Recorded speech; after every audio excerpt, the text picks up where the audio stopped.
of Frankenstein, and as my expert on Bride of Frankenstein, I've invited Kirk Hammett from Metallica. Can you believe it? This is where we go to get our experts. That's right. Kirk, hello everyone. Now you used to watch horror movies with Johnny Ramone. Yeah, Johnny and I, we had very similar tastes when it came to horror films, and we had very distinct opinions about certain films from the 20s, 30s, 40s, 50s, 60s, 70s. I mean, a lot of the time when we were together, all we talked about were horror movies and horror movie posters and everything in between. And can you tell us something about the Bride of Frankenstein that we are going to watch very shortly? Well, I was just telling someone over backstage that when the movie was originally made, it wasn't meant to be a horror movie. It was actually meant to be a comedic sort of horror movie. It wasn't a flat out, you know. Right, it wasn't supposed to scare the pants off of people. No. And when you watch it, knowing that, you can see a lot of humor in the plot and over the course of the film. And I always thought that was pretty interesting. When I told Johnny that, he totally agreed with me. Now, did that when it came out, did people say like, "It's not a pure horror movie"? I'm doing pure horror. People just discount it for that? No, it was one of the most successful films of that year, 1935, and yeah, I mean, people, when that movie came out in particular, people were kind of confused because, you know, the horror element came through, but, you know, all the comedy came through as well, and it was one of the very first films that was like that. I mean, a modern equivalent would be something like, I don't know, Evil Dead 2, which is pretty hilarious. Yeah, there's laughs. Yeah, at the same time as horrific. And how do you like Evil Dead 2? Do you like that? Oh yeah, Does it hold up? Yeah, oh yeah, yeah. Okay. All those Evil Dead movies. Now, what about the Bride? Who was this lady that played the Bride? Elsa Lancaster. Did she?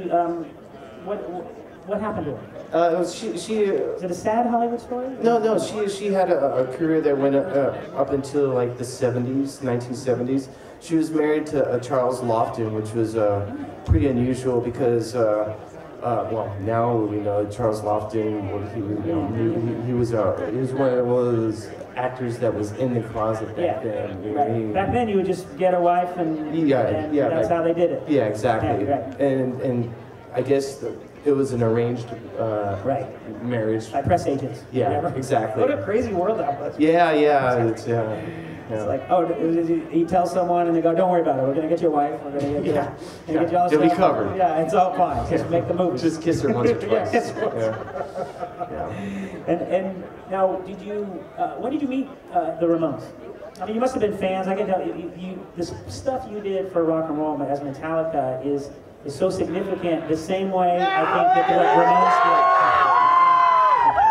did. You know, even if someone doesn't like metal, there's the one band that everybody likes, and it's Metallica. No one cannot like it. Yeah, well, I'm glad you think so. I don't know anyone that doesn't like metal, but I was saying if they do exist. Now, so how did the Ramones influence you? Well, Johnny and the Ramones in particular, they had a very distinct sound. Had a lot of energy. They had aggression, but they also had a lightheartedness to their sound, and the lyrics I thought were just plain brilliant. You know? So it was the lightheartedness that you took to Metallica. It was that ferocious downpicking. Yeah, exactly, ferocious downpicking. Yeah, I'll go with that. Yeah, and I remember sitting around with Johnny one day, and I said, "Johnny, where'd you get your guitar style from?" Because you changed rhythm guitar playing for by just going up there and doing your thing. And he once told me that the reason why he played that way was not because it sounded good, but because he was keeping time with his right hand. That was his metronome? Yeah, that was his metronome. And he's like, no, 1, 2, 3, 4, 5, 6, 7, 8, 9, 10. And what about the rest of the guys in Metallica? Was there everybody likes Ramones, or some people? Oh yeah. Everybody universal. Yeah, I mean, Lars shares the same passionate love for the Ramones that I do. I mean, we had all the albums. We went to go see him on a regular basis. Became friends. Yeah, and James as well. Yeah. All right. Okay, well, what about the Rock and Roll High School? I love it.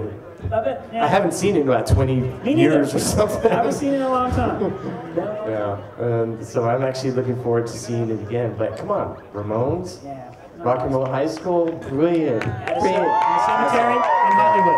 Yes. Kirk Hammett from Metallica. Yeah! And we're gonna play some more punk rock. And we're gonna see Bride of Frankenstein. Rock and Roll High School. This is Joe Escalante for Indy1031.com. All right, thanks, Kirk. All right. Appreciate it.